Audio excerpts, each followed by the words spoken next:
Friends, on the heels of this election cycle, I have found myself thinking about the story of Rizpah. Now, Rizpah's story is scattered throughout 2 Samuel.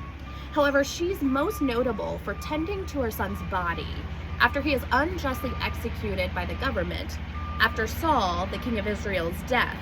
And he's killed because of things that Saul did.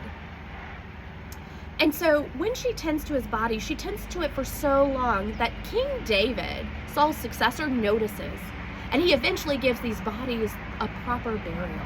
He is so moved by her care for her child that he changes his mind.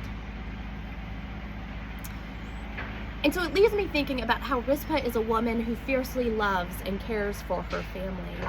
She encounters one traumatic experience after another.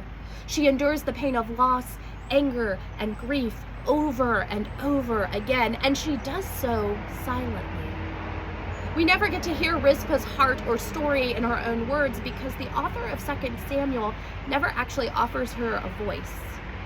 But her lack of speaking is not a comment on her passivity. When her son is murdered by the government, rather than fade into the background, Rizpah is the one who keeps vigil. She protects the bodies from scavengers and the elements. She stays with her sons and the son of another mother.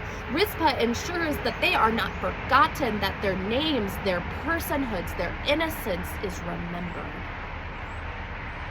These events and the kingdom's attempt to erase Rizpah's family does not hold.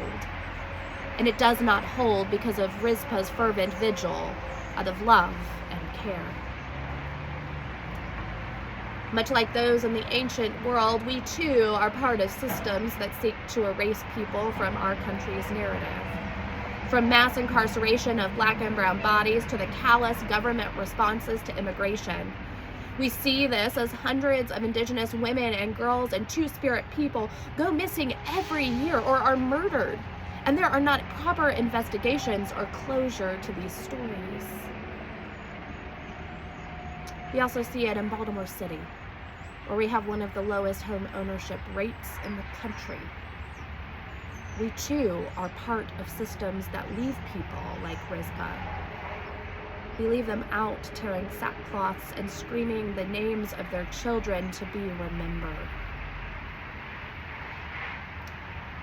And so as a people of faith, we are called to confess our participation in these systems and work to seek change both in legislation and by caring for our communities.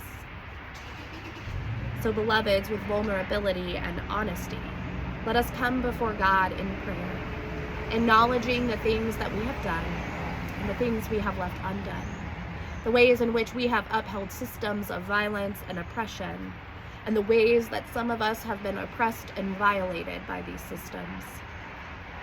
Let us cry out to God as we remember that God meets us in our honesty with radical love that opens the doors to transformation. We will pray first into silence, and then praying together the words printed in bold. Let us pray.